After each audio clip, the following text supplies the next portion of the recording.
Iya, selamat sore Heartline semua. Senang sekali pada sore hari ini di penghujung minggu ya, udah mau weekend nih besok Sabtu dan Minggu. Kembali saya Yohana Elizabeth Harjadinata menemani Heartline semua dimanapun berada. Nah kali ini Satu Hati akan berbicara tentang debate or arguing. Nah yang mana nih, mau debate atau mau arguing atau keduanya sama atau sebetulnya beda?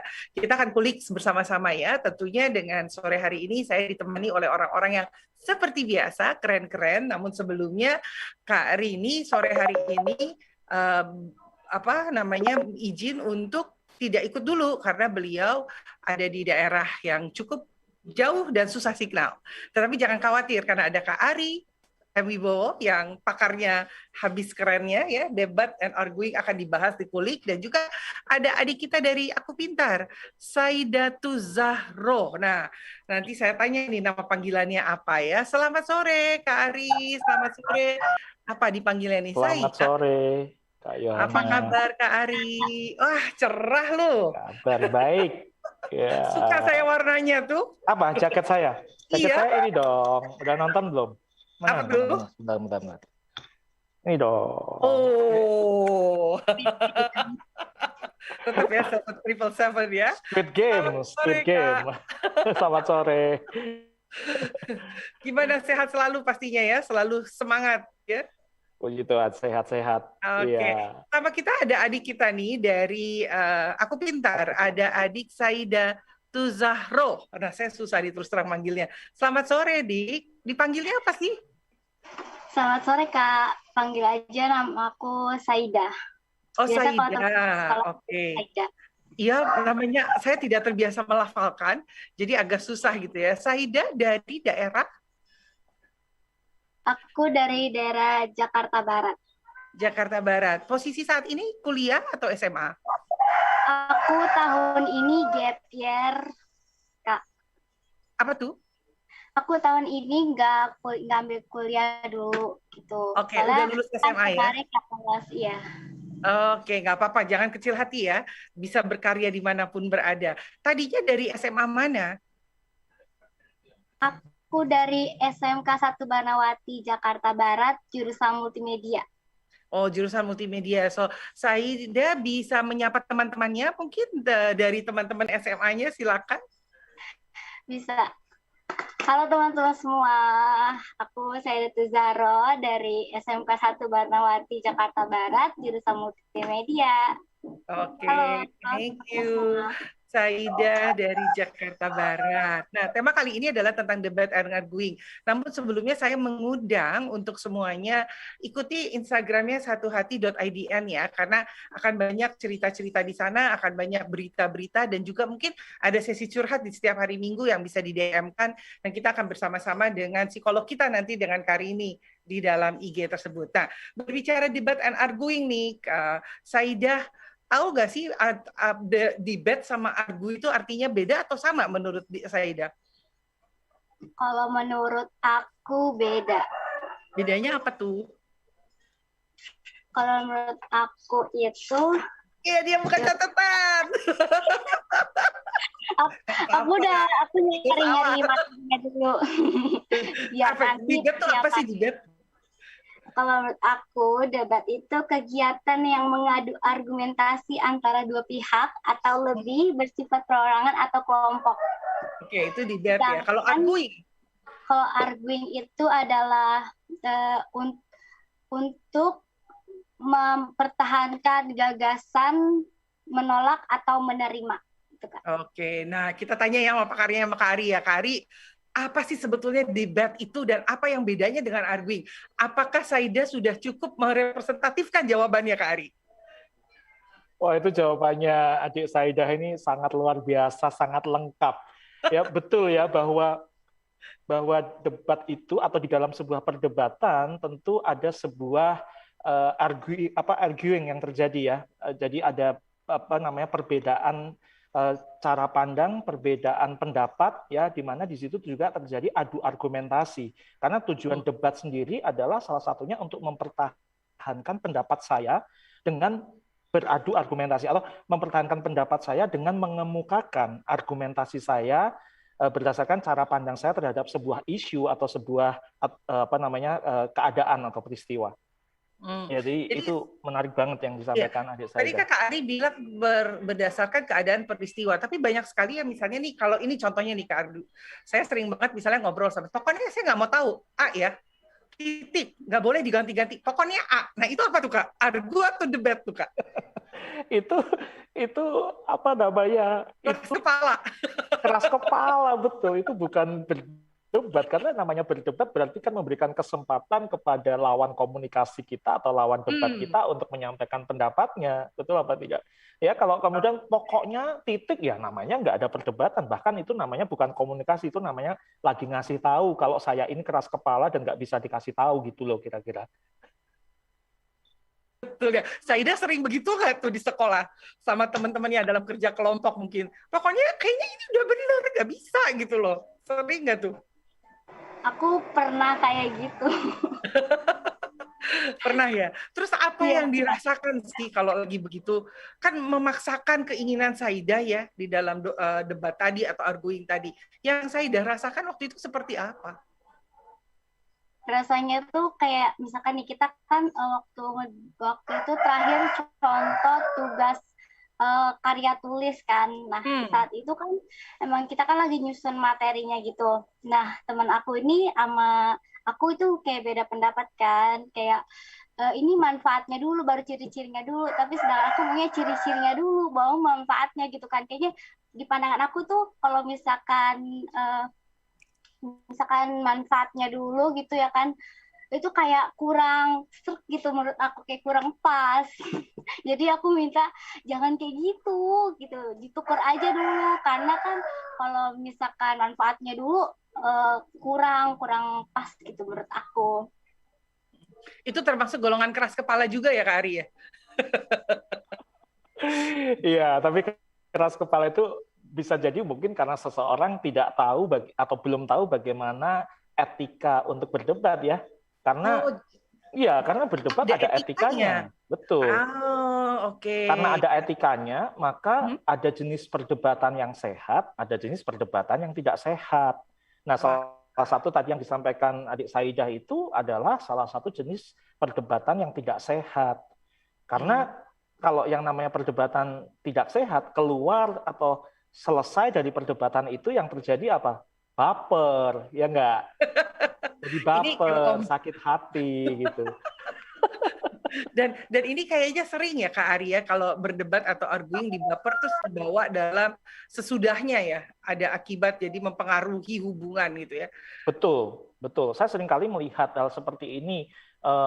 Ya buat adik saya nggak perlu berkecil hati, adalah bagus untuk mengerti atau belajar tentang debat yang sehat sejak dari masih muda ya, daripada udah jadi misalnya nih jadi pemimpin di pemerintahan, di partai politik, tapi debat masih baper, kan repot ya gitu ya. Mending dari sekarang gitu. Gitu. Nah, Saida, apa yang disampaikan oleh Kak Ari tadi gitu ya? Apakah menurut Saida seorang pemimpin itu harus bagus gak sih berdebatnya gitu? Harus argumentasinya juga bagus gak sih? Atau cukup berjalan dengan waktu? Kan pemimpin itu gak harus di pemerintah pusat ya. Di sekolah juga ada ketua OSIS, di universitas ada BEM. Nah, menurut Saida nih berdasarkan pengalaman gimana? Kalau menurut aku berdebatnya itu atau berargumen itu harus bagus dan disertai dengan alasan yang kuat. Kenapa dia, misalkan aku seorang anggota dan temanku ini seorang pemimpin gitu kan.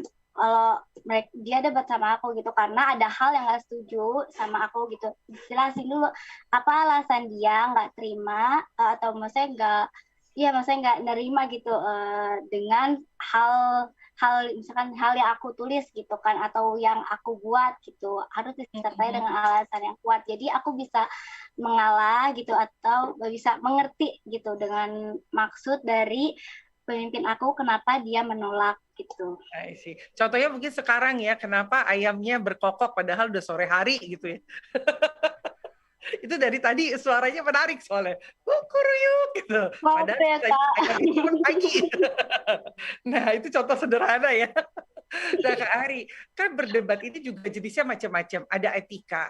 Kalau kita berbicara hubungan, itu pasti ada macam-macam hubungan. Hubungan antara anak dengan orang tua, anak dengan dosen atau dengan guru. Bahkan tadi Kak Ari menyebutkan juga hubungan di dalam dunia kepemimpinan, baik itu pemimpin di daerah, sekolah, universitas, atau pemimpin pusat. Nah, menurut Kak Ari nih, teknik-teknik ini sama nggak sih untuk semuanya? Atau sebetulnya ada perbedaan dari setiap jenis golongan yang tadi saya sampaikan?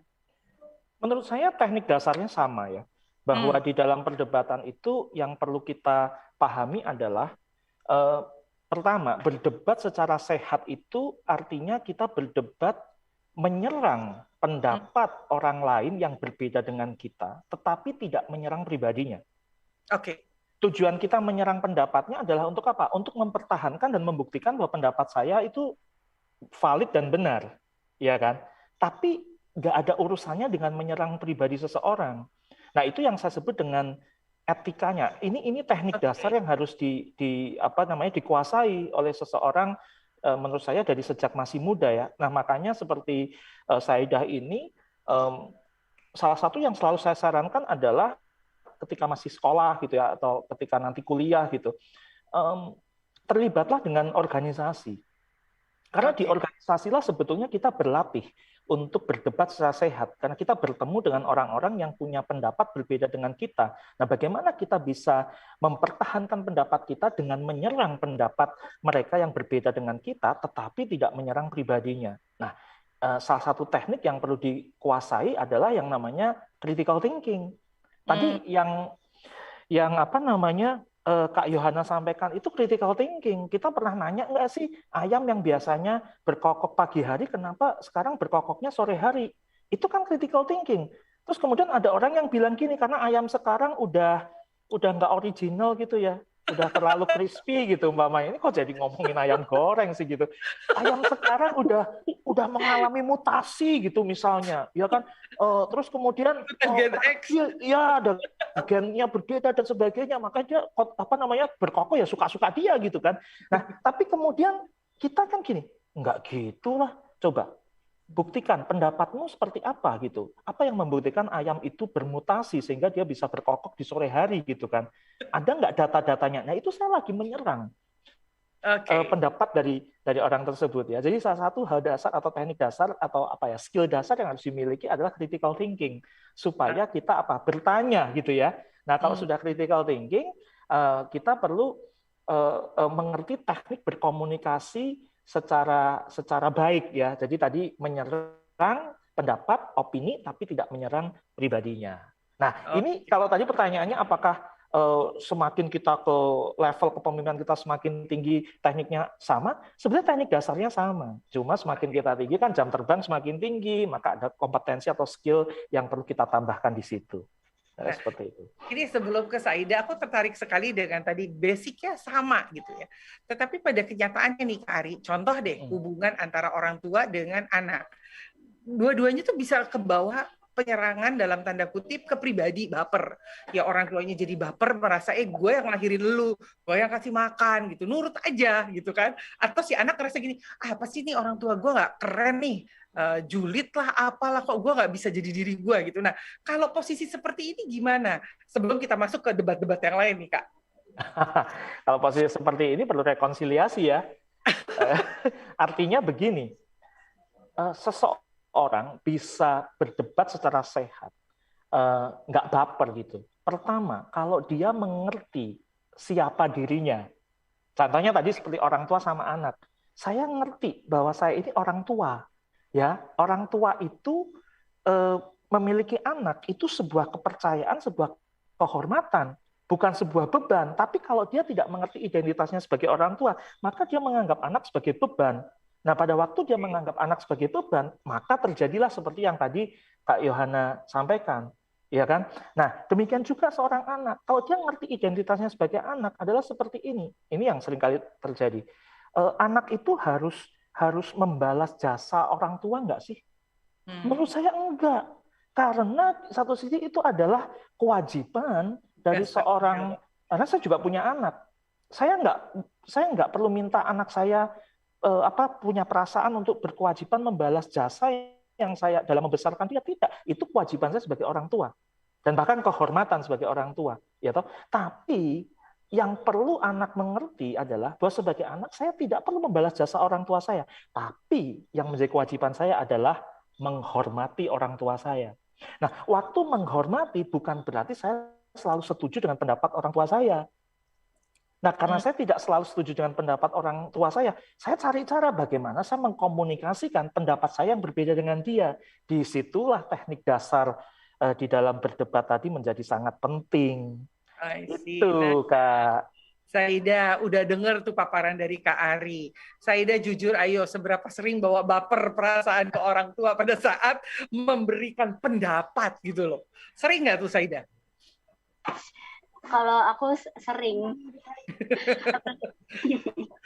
Apalagi tuh kalau misalkan kan aku kebetulan juga emang ikut organisasi kan, organisasi OSIS di sekolah.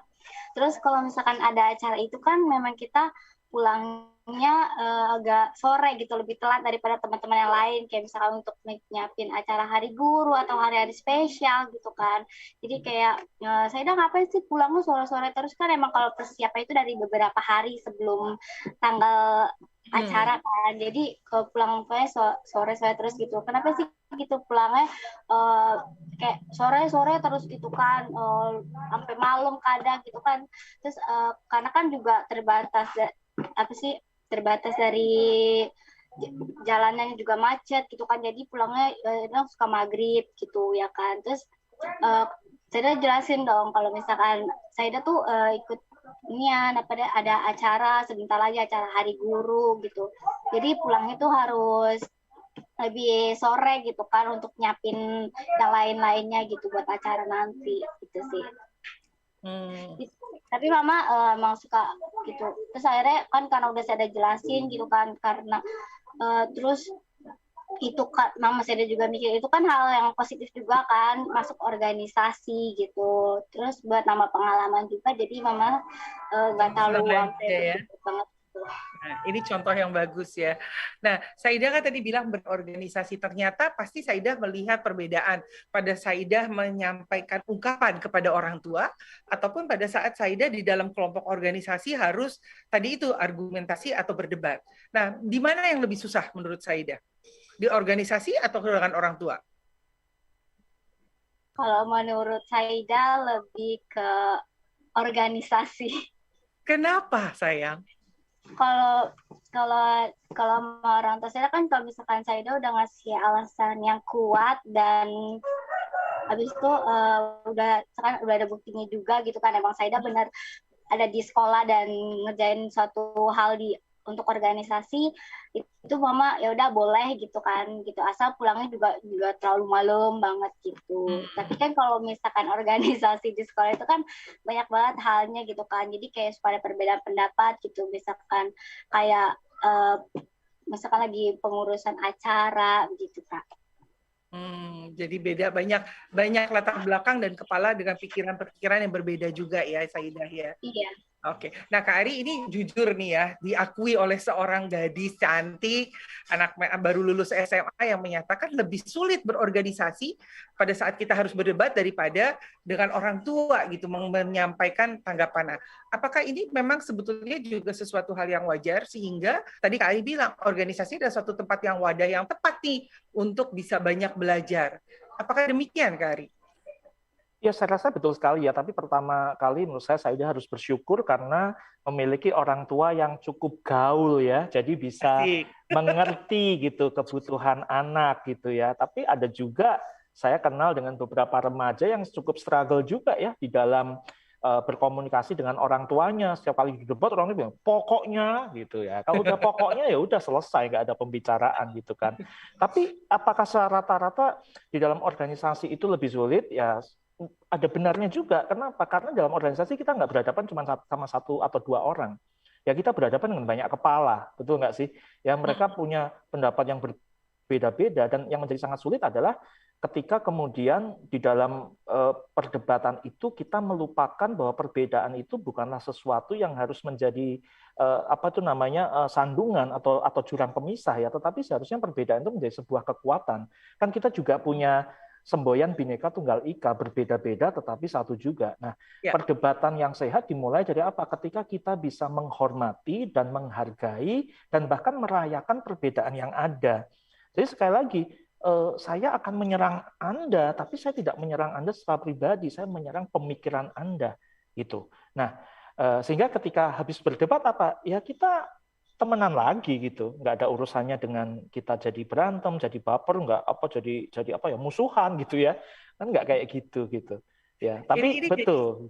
Jadi jadi mengingatkan saya dengan kalimat Kak Ari tadi, bagaimana kita proses pendewasaan di negara kita ya Kak Ari. Pemimpinnya mempunyai visi misi berbeda, sama-sama ingin menguatkan bangsa Indonesia, tapi dengan cara yang berbeda. Terus yang di bawah berantem. Begitu mereka udah selesai, bayar yang di bawah masih berantem gitu ya. Betul. Sebenarnya ya Kak ya, adik Saida juga, gampang kok kita bisa ngelihat mana calon pemimpin atau seorang pemimpin yang benar-benar memikirkan bangsa, memikirkan negara, dengan mereka yang cuma memikirkan diri sendiri dan golongannya aja. Itu gampang sekali kok. Itu kelihatan pada waktu berdebat gini, sehebat-hebatnya mencitrakan diri ya dengan seperti apa yang bukan karakter dirinya, sehebat-hebatnya melakukan itu. Pada waktu dia berdebat, kita bisa lihatnya kapan? Kalau kepepet. Kalau kepepet, kalau under pressure, kalau tertekan, keluarnya apa? Karena pada waktu kepepet, disitulah kelihatan karakter aslinya. Itu semua naskah debat, semua naskah yang sudah dipersiapkan itu udah dihilang. Karena yang keluar kemudian adalah emosi yang meluap dari dirinya. Nah, kalau udah gitu gampang, ngapain saya pilih pemimpin kayak gitu? Iya toh?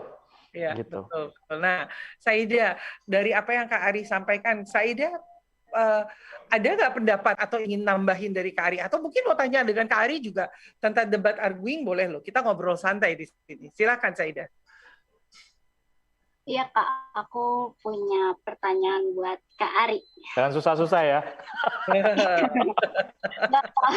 Ini gampang ya kan. Kalau menurut Kak Ari gitu ya kan, kalau misalkan ada misalkan temen gitu ya kan, terus kayak kita tuh berdebat gitu dan mereka baper biar kayak mereka tuh nggak biar kita baikan lagi tuh gimana tuh Kak caranya? Nah, curhat ini Kak Ari. Curhat dan ini. Saya yakin banyak, nggak cuma Saida yang seperti ini. Iya. Tahu nggak tadi saya bilang apa? Bahwa dasar dari berdebat secara sehat itu kalau kita bisa menghormati dan menghargai perbedaan pendapat atau perbedaan cara pandang dari lawan debat atau lawan komunikasi kita ya. Itu dasarnya ya. Nah, ini sekarang belajar critical thinking nih. Pertanyaannya, sikap menghormati dan menghargai itu bisa muncul tiba-tiba nggak? Nggak bisa kan? Iya. Nggak bisa kan? Pasti ada pemicunya. Nah, ini yang mesti kita cari. Pemicu dari saya bisa bersikap menghormati dan menghargai itu apa? Pemicunya itu adalah cinta kasih. Kalau kita nggak punya cinta kasih terhadap orang di sekitar kita, atau tadi ya lawan debat kita, maka tidak mungkin akan muncul sikap menghormati dan menghargai. Makanya kalau kita bicara soal kebangsaan ya, banyak yang bilang gimana sih caranya supaya punya sikap nasionalis gitu ya. Menghormati, menghargai bangsa ini. Ya kembangkan dulu sikap cinta terhadap bangsa ini. Ya kita nggak akan pernah mungkin bisa menghargai sesuatu kalau kemudian yang kita lakukan terhadap sesuatu atau seseorang itu adalah ngedumelin gitu ya, terus menyumpah serapahin gitu ya, karena di situ nggak ada cinta kasih. Nah, jadi cinta kasihlah yang kemudian memicu munculnya sikap menghormati dan menghargai. Nah, pertanyaan berikutnya, cinta kasih itu diimplementasikannya di mana? Saya kan nggak bisa ngomong bahwa saya mengasihi Kak Yohana, saya mengasihi adik Saida. Nah, itu baru omongan saya. Implementasinya dari mana? Dari hubungan. Kehidupan sehari-hari. Betul, hubungan dalam kehidupan sehari-hari. Makanya tadi ya, untuk bisa mengembalikan tadi dari baper kemudian jadi temenan lagi dan dan menjadi baik lagi, Sepanjang kita tidak kehilangan cinta kasih terhadap pribadi tersebut, maka kita yang akan memulai menginisiasi terjadinya hubungan kembali gitu. Ya, ini nggak mudah ya. Ini benar. Makanya seorang pemimpin itu perlu banget kerendahan hati untuk bisa melakukan itu. Kalau nggak kan kita bilang gini, ngapain orang dia yang baper, dia yang salah, gue sih fine-fine aja gitu. Ya, ya, kita yang harus menginisiasi cinta kasih itu di dalam mengembalikan hubungan atau rekonsiliasi. Wow, keren, keren, keren. Saidah, gimana tuh? Ada nggak cinta kasih? Kalau sama Saidah sama orang tua tuh, kalau arguing pasti akan lebih mudah melebur. Karena kan mau gimana pun, Saidah pasti sayang sama orang tua kan. Orang tua juga pasti sayang sama anaknya. Nah, tapi emang nggak mudah nih dalam pertemanan, apalagi dalam berorganisasi. Berbicara organisasi sebetulnya itu adalah langkah awal juga pada saat nanti kita sudah dewasa, masuk ke dunia pekerjaan ya Kak Ari. Karena kita akan lebih besar lagi, lebih luas lagi, tidak hanya teman kantor, tapi mungkin klien, siapapun itu yang terlibat dengan perusahaan tersebut. Nah, berbicara ini Kak Ari, aku tertarik sekali nih. Ada satu program yang saya dengar, ini programnya program keren gitu ya, di mana program ini sebetulnya menghasilkan calon-calon pemimpin bangsa untuk lebih memahami arti debating, bahkan terlibat di dalam peran tersebut gitu ya. Boleh dong kasih bocoran apa sih itu? Saida bisa kasih tahu teman-temannya juga nih sore hari ini kan didengar oleh semua ya se-Indonesia. Semoga juga bisa tertarik mendengarkan supaya itu tadi kita nggak terbawa baper, kita tahu critical thinking, kita bisa tahu kapan mesti merendahkan diri tanpa direndahin orang gitu ya Kak Ari ya. Betul, betul. Apa sih Kak? Ngobrol dong. Iya, jadi sebenarnya ide ini muncul dari sebuah kegelisahan karena setiap kali melihat perdebatan yang terjadi ya di dalam pemilu, ini nggak cuma pilpres loh maksud saya ya, tapi juga pilkada, kepala daerah atau debat parlemen gitu ya. Saya melihat kadang-kadang tadi perdebatannya ini kok nggak sehat gitu, perdebatannya ini kok kemudian jadi terbawa untuk menyerang pribadi, apalagi dibawa-bawa sampai ke sosial media, kemudian terjadi peperangan di situ gitu ya. Itu kayak nggak sehat banget loh. Bukankah kalau atas dasar cinta kasih kita ini adalah satu bangsa, satu negara, ya nggak? Harusnya kita kan seperti itu. Nah, oleh karena itu bersama dengan Gerakan Indonesia Membangun Pemimpin ada sebuah kompetisi debat sehat, ya, berdebat tanpa menghujat gitu ya. Untuk yang ditujukan untuk usia 16 sampai 30 tahun. Tapi nanti setelah break ya Kak ya, baru kita akan bahas lebih detail ya. Bahas lebih detail ya. Mungkin aja di Saida kan masih di dalam usia tadi ya, antara 16 sampai 30 tahun. Saida pasti di antara itu dong. Ya kan, ya, jadi bisa nih, habis ini coba ajak teman-teman bikin kelompok Kak, kalau bikin sendiri kita dengerin ya. Pasti penasaran, ada apa sih ternyata debat itu, ada yang debat sehat, ada yang tidak sehat. Nah, nanti kita akan tahu juga gerakannya apa dan apa aja yang akan dilakukan setelah iklan-iklan yang satu ini yang mau lewat. Silakan, operator. My TV, saluran televisi.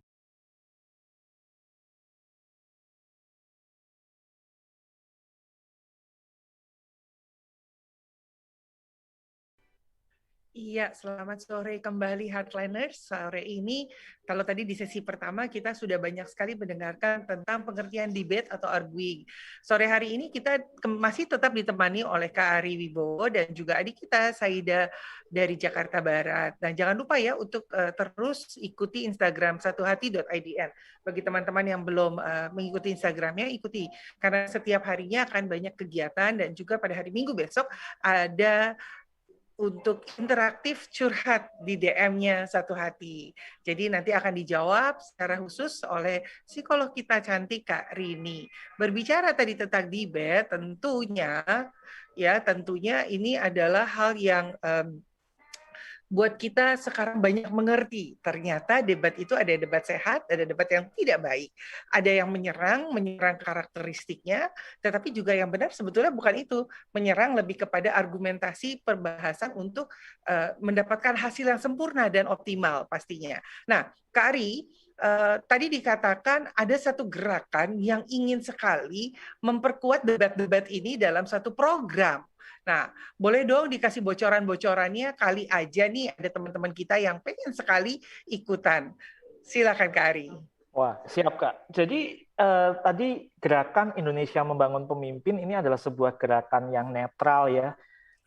kita atau kami memiliki misi untuk membangun dan mempersiapkan kepemimpinan masa depan bangsa.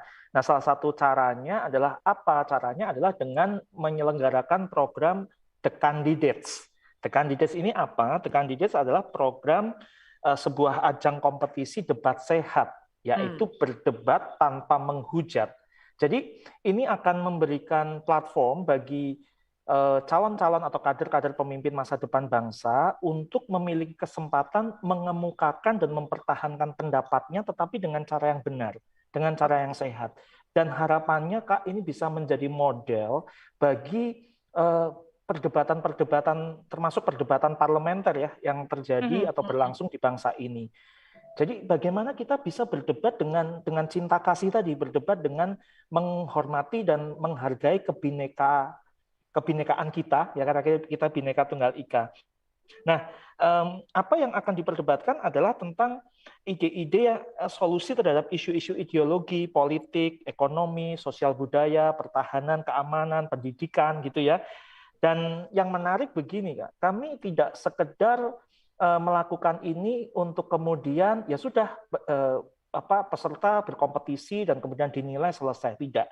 Tetapi akan ada yang disebut dengan masa inkubasi. Nah, di masa inkubasi itu apa? Masa inkubasi itu adalah para semifinalis akan diperlengkapi dengan materi kepemimpinan, pendidikan dasar politik, wawasan kebangsaan, komunikasi, public speaking yang praktikal dan relevan oleh para instruktur dan mentor yang memang berpengalaman di bidangnya. Karena kami tujuannya pengen betul-betul membangun generasinya seperti adik Saidah ini untuk siap suatu hari menjadi pemimpin bangsa yang tadi bisa berdebat secara sehat, ya, berdebat tanpa menghujat. Nah, juga ini yang menarik juga adalah para finalis dan semifinalis yang memenuhi kualifikasi tertentu itu akan dipublikasikan di dalam profil kandidat pemimpin masa depan Indonesia. Jadi kita akan buatkan profilingnya. Dan juga hasil pemikiran-pemikirannya akan diterbitkan atau dipublikasikan di dalam sebuah jurnal properti intelektual. Jadi ini loh membuktikan bahwa ada begitu banyak anak muda Indonesia yang punya pemikiran-pemikiran yang brilian, yang bisa dengan perbedaan pendapat bisa beradu argumentasi, berdebat secara sehat, dan kemudian justru menghasilkan apa? Pemikiran-pemikiran yang brilian untuk masa depan bangsa Indonesia. Boleh nggak kasih itu, bocoran? Misalnya kasih bocoran siapa-siapa aja sih yang kurang lebih nih yang akan ada masa inkubasi. Itu saya jadi kepikiran kayak kepompong ya, Kak. Dimasukin di dalam kotak, dikepompongin, begitu kebuka kupu-kupunya jadi bagus, cantik sekali. Nah, siapa aja sih di dalamnya, Kak, yang bocoran aja 1-2 orang deh. Bukan penasaran ya, jadi daya tarik nih supaya teman-teman ikutan. Ya, ada beberapa tadi seperti bilang salah satunya saya akan menjadi salah satu instruktur atau mentor di situ, ya. Lalu kemudian juga ada karena Indonesia Membangun Pemimpin juga berkolaborasi bersinergi dengan nasionalisme radikal atau nakal. Di situ tentunya ada Kak Yosi Mokalu, ya, yang akan juga berpartisipasi dalam menjadi mentor dan instruksi situ, dan mungkin Kak Yohana juga nanti akan menjadi bagian di situ mengajarkan sesuatu di situ, dan juga ada Kak Bonggas, ya, seorang praktisi di bidang politik untuk milenial. Dia akan mengajarkan dasar-dasar tentang bagaimana berpolitik dengan sehat, ya. Lalu juga akan ada beberapa instruktur juga untuk mengajarkan tentang bagaimana menemukan kekuatan, salah satunya dari Personix, ya, sebuah institusi atau sebuah lembaga di mana yang memang spesialisasinya adalah membantu anak-anak muda untuk menemukan kekuatannya sejak dari dini. Keren sekali. Jadi akan seru banget gitu, ya. Ini juga bekerja sama selain dengan nasionalisme radikal juga dengan Siberkreasi, dengan kemudian Info, juga ya? Dengan Go Campus, ya, itu Go juga. Campus juga. Oke. Nah, Saidah, gimana nih pendapat Saidah tentang kegiatan yang sebentar lagi akan ada nih di muka, ya? Kegiatan pertama perdana, tetapi juga berharap melalui kegiatan ini bisa menumbuhkan bibit-bibit baru di semua daerah, tidak hanya kota besar. Saidah sendiri mendengar penjelasan Kak Hari, apa sih pandangannya Saidah? Menurut aku itu suatu gerakan yang bagus untuk membangun generasi muda atau generasi milenial tuh yang yang bisa berdebat atau berargumen secara sehat. Kita pengen ikut, terus kayak ikut ya. Bikin tim ya, bikin tim. Pengen lihat Saida ada di dalam kelompok. By the way, Kak Ari, ini untuk perorangan, kelompok, atau boleh se-RT? Nah, ini menarik. Jadi pendaftarannya adalah tim. Tim itu isinya 3 orang. Tapi 3 orang ini memiliki peran atau fungsi yang berbeda-beda.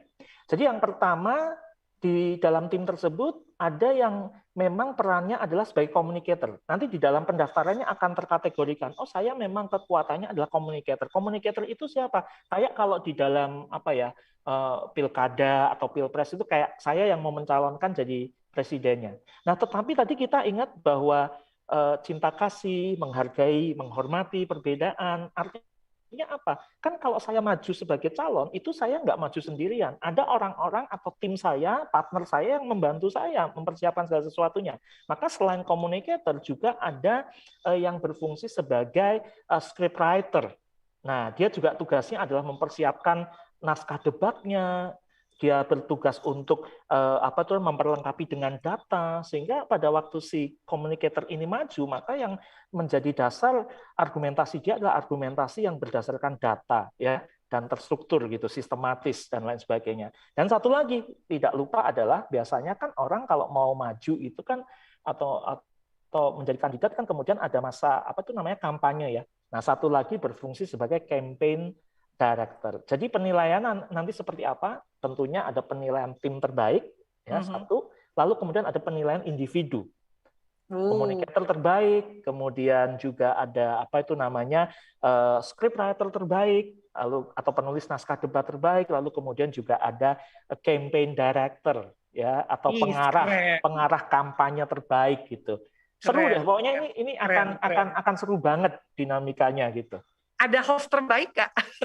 Host terbaik tentunya tidak lain dan tidak bukan. Soalnya hanya satu-satunya adalah Kak Yohana gitu. Host terbaik pasti Kak Yohana lah. Enggak lah, Kari.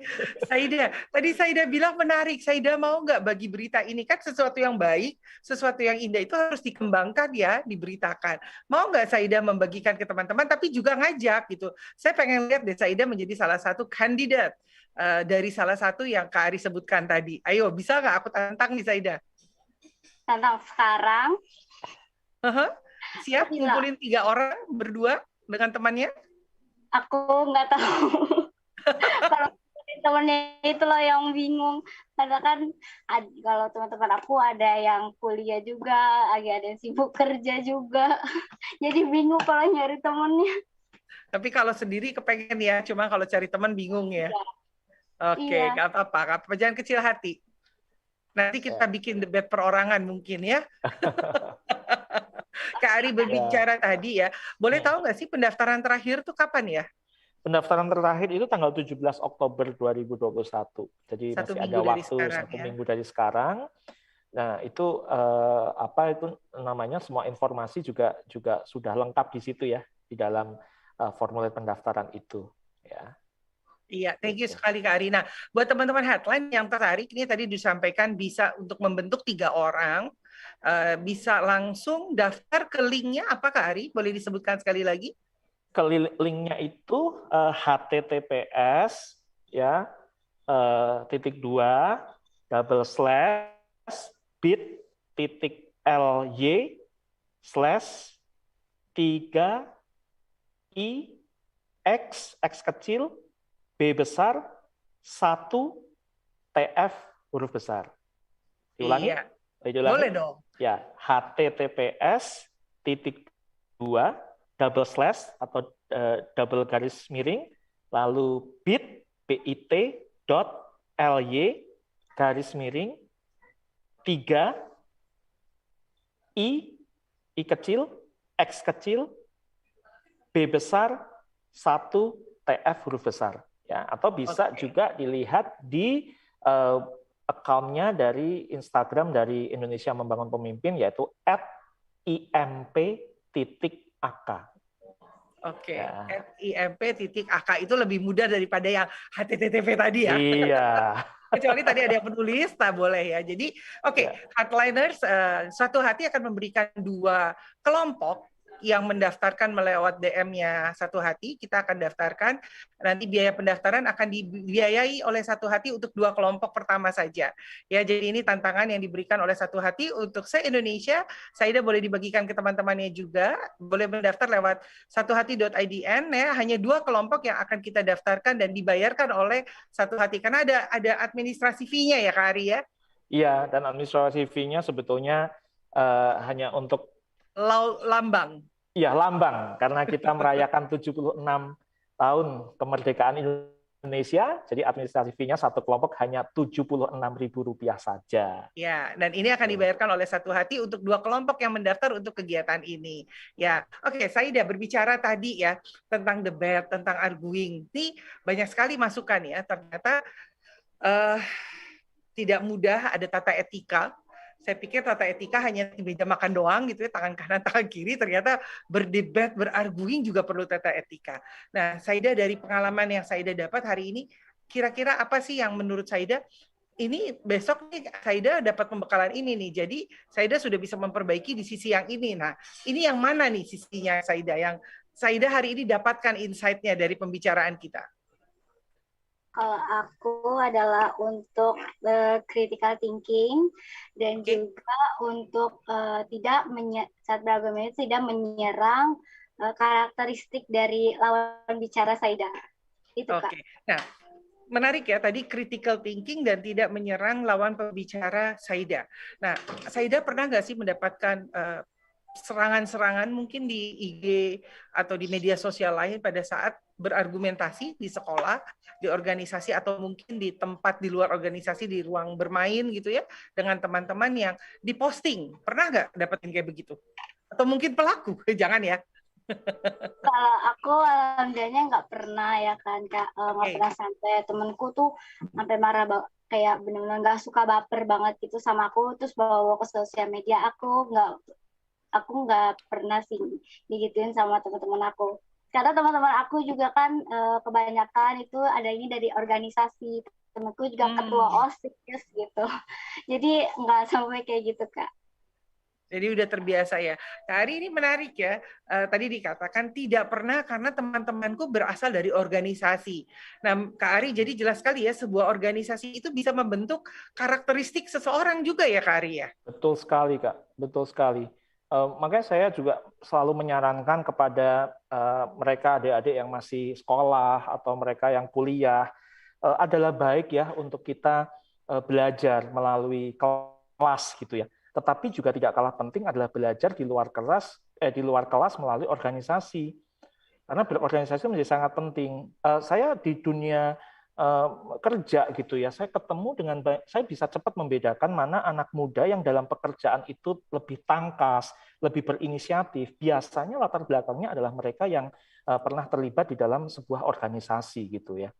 Nah, tapi maksudnya aktif ya, bukan sekedar cuma numpang nama ya di organisasi itu ya. Artinya aktif di dalam organisasi itu.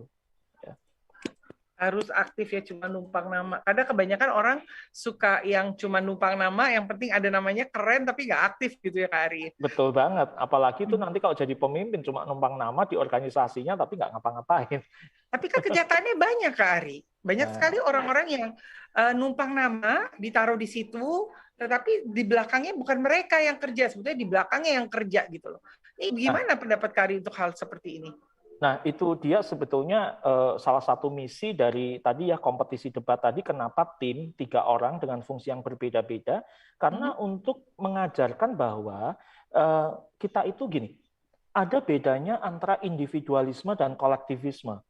Oke. Kita tadi melakukan sebagai satu tim untuk apa? Untuk mencapai misi bersama kan?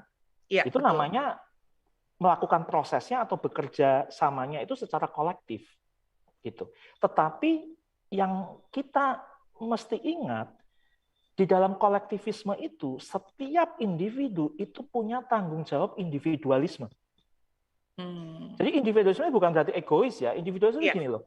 Kalau kita bicara tentang, oke, peran saya adalah seorang communicator, fungsi utama saya, tanggung jawab saya adalah apa?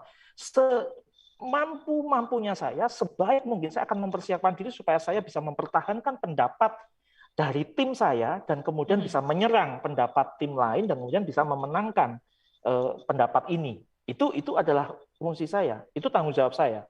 Ya, tapi sebagai scriptwriter, saya punya tanggung jawab individu untuk apa? Supaya saya bisa mempersiapkan naskah debat yang terbaik berdasarkan data yang valid untuk siapa? Untuk anggota tim saya yang akan maju sebagai communicator. Demikian juga seorang campaign director, saya punya tanggung jawab individu untuk apa? Untuk menyusun materi kampanye yang menarik ya, atraktif dan kemudian membuat orang kemudian memilih si communicator ini. Jadi kerjasamanya harus kolektif. Tetapi di dalam kolektivisme itu ada tanggung jawab individu. Nah ini kalau dulu di dalam kerja kelompok, Saida ini pasti ya ngalamin yang namanya kerja kelompok ya, belajar kelompok ya. Ada nggak namanya cuman ada di kelompok tersebut tapi sebenarnya nggak ngapa-ngapain. Itu karena apa? Atas nama kolektivisme, saya merasa saya sudah berkontribusi di situ. Enggak, tanggung jawab itu individu. Tanggung jawab itu individu, ya. Tapi memang tidak mudah ya Kak Ari. Maksudnya gini, di dalam kerja kelompok gitu. Mungkin kalau kita ngomong debate itu kita udah tahu nih kita mau sama siapa. Tapi kalau di dalam kerja kelompok kadang-kadang dibentuk oleh seseorang, katakan itu guru atau dosen gitu ya. Mau tidak mau mereka harus menerima, sementara salah satu karakternya mungkin adalah karakter yang ya sudahlah masa bodoh gitu. Penting namaku masuk, karena kalau nggak masuk juga mempengaruhi nilai yang lain kan. Nah, ini yang bikin agak sulit sebetulnya. Dan kita lihat, pekerjaan ini juga mereplikasikan pada dunia kenyataan di kepemimpinan kita nih, pemerintah nih. Iya kan? Ya udahlah, masuk aja karena kita ada nama partai ini agak sedikit belok ya, tapi nggak apa-apa, arahnya sebetulnya sama gitu ya. Karena menarik sekali gitu pembicaraan. Nah, apakah sekarang kalau tadi kita berbicara, kita sudah ikut debat kelompok gitu ya, kita ikut inkubasi. Nah, harapannya kan Kak Ari menciptakan pemimpin-pemimpin yang mempunyai ajak dalam berpendapat gitu ya. Betul. Bisa dipertanggungjawabkan. Bisa dilakukan juga, hanya tidak bukan sekedar ini. Nah, sesudah itu apakah akan ada program-program kelanjutan atau memang masih dalam masa penggodokan gitu loh? Oke. Ya, dan itu di dalam program kelanjutannya adalah yang kami berkomitmen adalah di dalam proses mentoring ya. Salah satunya adalah kita sedang menjajaki kerjasama dengan beberapa institusi supaya apa? Supaya mereka ya pemenang atau yang menunjukkan progres yang baik di masa inkubasi itu kemudian bisa memiliki kesempatan untuk bisa magang, ya, atau setidaknya studi ekskursi di dalam sektor publik itu yang jadi supaya ngerasain langsung gitu. Bagaimana sih sebetulnya di organisasi pemerintahan, di organisasi politik itu kayak apa gitu. Nah, harapannya supaya menjadi lebih dewasa ya. Oh, ternyata nggak segampang itu loh ngurusin perbedaan pendapat di dalam satu organisasi, dalam satu institusi gitu. Makanya dengan demikian saya menjadi lebih berhati-hati untuk nggak sekedar begini. Kalau ada kebijakan pemerintah yang menurut saya nggak seharusnya begitu, terus gampang banget ya untuk untuk menghujat gitu loh. Coba kalau kamu yang jadi penentu kebijakannya, ya nggak kayak misalnya COVID-19 waktu di awal-awal PPKM, wah ada yang berubah, harusnya nggak begini, harusnya begitu. Nah, sebelum ngomong harusnya begini, harusnya begitu, karena semua orang bisa ngomong seharusnya begitu, mas semua orang bisa ngomong. Tapi coba bayangkan kalau Anda di posisi pemimpin yang harus mengambil kebijakan di tengah-tengah situasi yang tidak jelas. Coba apa yang akan dilakukan? Ya, makanya itu harus ngalamin sendiri. Iya betul. Saida, terakhir nih Saida, pernah nggak mengalami hal yang Kak Ari sampaikan? Bagaimana rasanya kalau sampai harus mengambil keputusan di dalam berorganisasi? Sementara keputusan itu mungkin salah satu yang diharapkan menjadi sukses goalnya satu kegiatan gitu loh. Saida pernah di posisi seperti itu Kak? Aku pernah. Nah, gimana tuh? Waktu itu aku pernah kan jadi sekretaris bendahara. Dan jadi kan kalau sekretaris itu kan kadang juga kayak nyusun acara lomba nih, lomba 17 Agustus gitu kan ada banyak nih lombanya. Jadi kayak misalkan tuh ada juga yang pengen lombanya tuh jangan sepak bola, maunya tuh sepak bola itu diganti dengan hal lain kayak misalkan volley gitu. Jadi kayak biasanya kan bosen nih pengennya ganti gitu, tapi yang cewek-cewek gitu kan maunya diganti ke yang lain gitu. Nah sedangkan yang cowok-cowok nih maunya udah sepak bola aja gitu kan. Jadi didiskusin lagi kan ke teman-teman OSIS yang lain. Jadi gimana nih gitu kan, biar ada juga jalan keluarnya gitu. Aku juga kadang aduh pengennya sih volley gitu kan, tapi yang cowok-cowok juga kebanyakan maunya yang sepak bola gitu kan. Akhirnya diadain lah berunding dulu gitu, rapat sama tim OSIS yang lain gitu kan, minta persetujuan ini jadinya gimana gitu, mau volley atau sepak bola gitu Kak. Oke, artinya tetap sebagai pemimpin, Saida mempertahankan bagaimana perundingan itu penting ya, musyawarah sepakat ya. Ini kalau di Pancasila di sila keempat ini nih. Ya, keren sekali. Biar nggak ada yang berantem dua-duanya gitu kan, kayak iri cewek ini iri sama cowok karena sepak bola tuh setiap tahun ada terus gitu, ganti-ganti. Iya, menarik sekali ya. Senang sekali ya, nggak terasa nih sudah 1 jam kita ngobrol panjang kali lebar. Kak Ari, sekali lagi dong, boleh mungkin sedikit diajak nih headliner semua se-Indonesia hari ini mendengarkan untuk terlibat dalam kegiatan debat tadi, Kak Ari. Silakan, Kak Ari.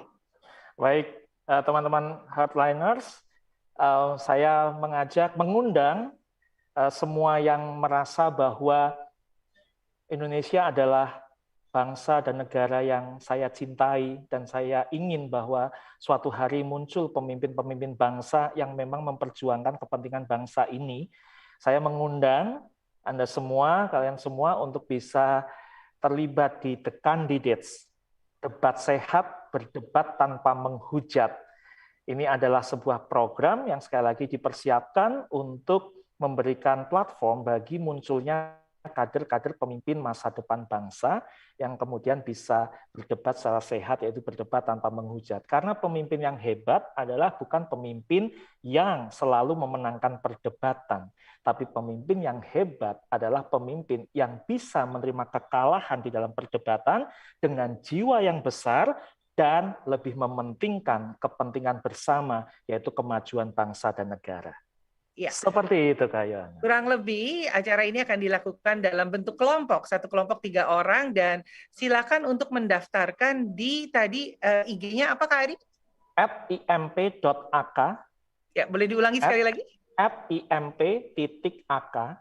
Oke ya. Atau buat yang karena sekarang saya yang sedang mengajak rekan-rekan semua, bisa juga silakan DM saya ya di @Ari M. Wibowo, ARY M. Wibowo.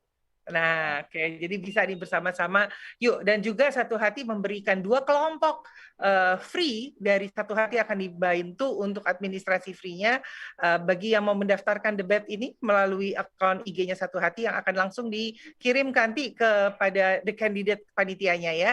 Terima kasih Kak Ari, Kak Adi Saida, terima kasih banyak untuk waktunya sore hari ini. Semoga apa yang kita bisa sampaikan pelajari hari ini bersama-sama mengerti bagaimana caranya berdebat dengan baik, mau itu dengan orang tua, dengan teman, dalam kelompok yang kecil, ataupun mungkin dalam pekerjaan kita sehari-hari. Sekali lagi terima kasih Kak Ari dan Kak Saida. Sampai ketemu lagi. Terima kasih Kak Yohana. Waktu yang akan datang ya. Oke. Hadirin sekalian, senang sekali. Jangan lupa untuk mengikuti IG-nya satuhati.idn, dan kita akan ketemu minggu depan di waktu yang sama di pukul 4 sore hingga 5 sore waktu Indonesia bagian Barat dalam Satu Hati, karena hatinya kita semua. Terima kasih. Sampai ketemu.